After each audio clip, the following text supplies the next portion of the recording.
mayroong nakakawin sa palasyo. Ipaalala sa kanya ang pangalan ng aming Ama para sa...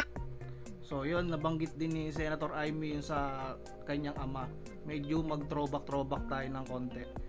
Alam naman natin nung panahon ni Abu Lakay, tsaka kahit hanggang ngayon, kahit sino namang mataas, kapag may, o kahit ordinaryong tao nga kapag may tinuring kang kaibigan o pinili kang kaibigan, o sa politika naman merong ang napili na akala mo makakatulong, binigyan ng posisyon, o sa soma total yan ng mga naging nakapaligid sa kanya. Kasi lahat naman ng tao sa umpisa mabait yan hindi mo talaga alam kung sino ang pwedeng tumuklaw sa iyo dyan, o pwedeng mang-engganyo o maengganyo ka na maging na mapunta ka sa mali. So napakahirap talagang uusisain mo kahit sino. So depende pa yan kung makikita mo agad yung totoong kulay na isang tao. Kaya siguro nasabi ni Senator Amy na sa mga nakapaligid sa kanya, kasi nga nagka-trauma na sila dati pa sa kay Abu Lakay, sa kanilang tatay, dahil nga nagtiwala siya sa mga tao na napili niya para tulungan siya at matulungan ng bansa na maging payapa at maging ayos, lalo sa panahon na kinakailangan. So yun nga, hindi nila sukat akalain na may bumabaligtad talaga. So hanggang ngayon, hindi imposible, posible talagang meron at merong mga taong ganun pa rin, hindi lang sa politika, maging sa totoong buhay. Yung akala mo kaibigan mo pero biglang tatagilid na pala, o mga kaibigan mo na akala mo nabibigyan ka ng magandang mga opinion o talagang pabor sa'yo, pero naiaakay ka pala sa mga maling desisyon. Hindi mo mawawala yan kaya yung mga nagsasabi na parang hindi makatotohanan yung nangyayari, salita pa lang kung papakinggan nyo kung paano magsalita si Senator Amy, maiiyak na, pinipigilan lang. At siguro yan nga yung nakapagpatinag sa akin para kahit papano mag-react dito sa video, kasi nga naman kumbaga tago sa puso yung sinasabi ni Senator Amy. Totoo talaga, walang paligoy-ligoy. Yung may mga nasasabi pa dyan, na lang siguro yon, hindi nila matanggap o talagang haters na sila. So tuloy natin para makita natin. Maghintay sana ang kasaysayan bumubog sa aming pamilya.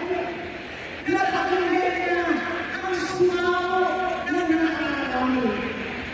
Huwag pupunin ang aming tiwala. Huwag sayangan pagkakataon. Huwag ipangbayan ang bayan sa mga sakin at uhaw sa posisyon. At sa bawat araw ng panunungkulan, laging ihuli ang anuman ng sarili. Bigay ko po ng nasa loob ang bawat impirong nakakang sa kalukulan. Manungulan para sa tama.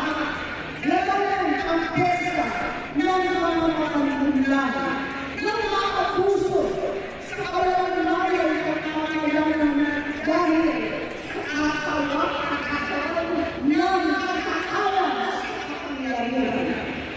Kami po ay lumilong, itinataas ang aming mga dalangin para sa mas makatotohanan ng bago at pagkakaisa. Huwag niyo pong pabayaan ang pinakamahalagang kapatid, ang taong bayan. Bilang kami pong lahat ay mga anak ng bayan at higit sa lahat, anak ng Diyos. Tahanan ng bansang So ganito yan, bilisan na natin kasi parang nananamlay yung katawan ko.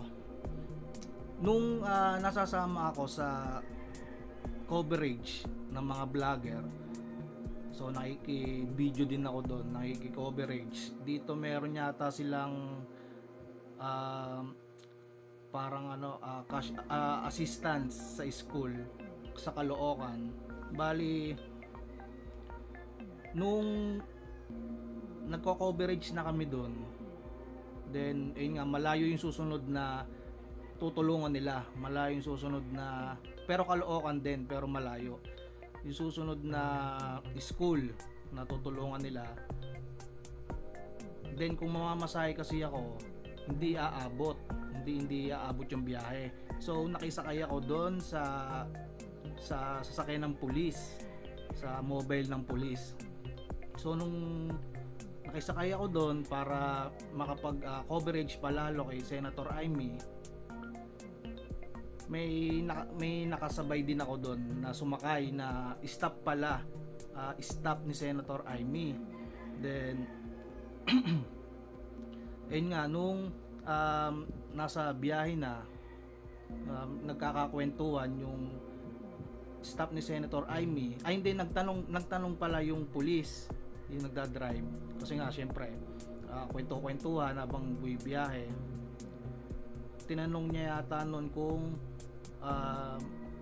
pumunta si Senator Amy sa birthday ni PBBM, o pumunta si PBBM sa birthday ni Senator Amy. Nakalimutan ko na, basta ang naging usapan is, ang bottom line is, nung pumunta daw si PBBM sa bahay ata ni Senator Amy, kasama yung madaming PSG niya, ultimo daw pati sa sala o sa kitchen, double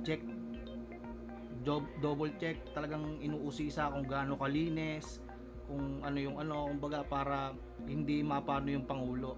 So siguro sa iniisip nila, kapatid naman yan, kakain lang naman or bibisitahin.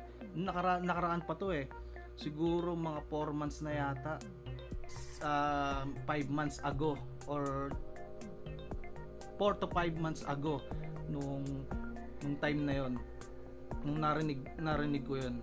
So share ko lang din sa inyo kahit papaano, para mapagtagpi nyo kung gaano, para makita natin yung katotohanan at yung pakiramdam ng isang ate. So yun nga, sabi nga nung isang staff ni Senator Amy, parang nagtataka siya sa mga PSG ni Pangulong Bongbong Marcos na ganun kahigpit, samantalang ang pinuntahan naman ay ate at kakain lang naman. Kumbaga, dahil nga birthday, kakain doon, kamustahan kahit papano, parang napakahigpit talaga ng PSG at parang di pa yata sila nakapag-usap. Then ayun nga din, sinasabi nga din doon na hindi daw talaga nakakapag-usap sila, madalang na madalang, kasi nga sobrang higpit ng PSG. At hindi ko pa nakalimutan ko yung iba pang detalye. So kung check naman natin, talaga naman mahigpit talaga, at totoo yung sinasabi na hindi sila gaano nakakapag-usap.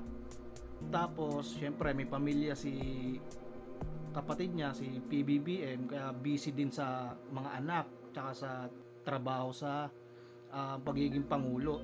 So siguro tong excuse me, tong mga nasasabi ni Senator Amy ay bigat ng damdamin sa mga nangyayari, kasi nga hindi sila nakakapag-usap ng talagang matagal, as in yung 5 hours, 6 hours kayong mag-uusap, o 4 hours, o kahit nga 3 hours siguro hindi. So ang nakakausap palagi ni PBBM dyan, yung mga taong nakapaligid sa kanya, pati yung mga inassign niya, lalo dito sa ayun nga, yung nangyayari na sa mayroong PI,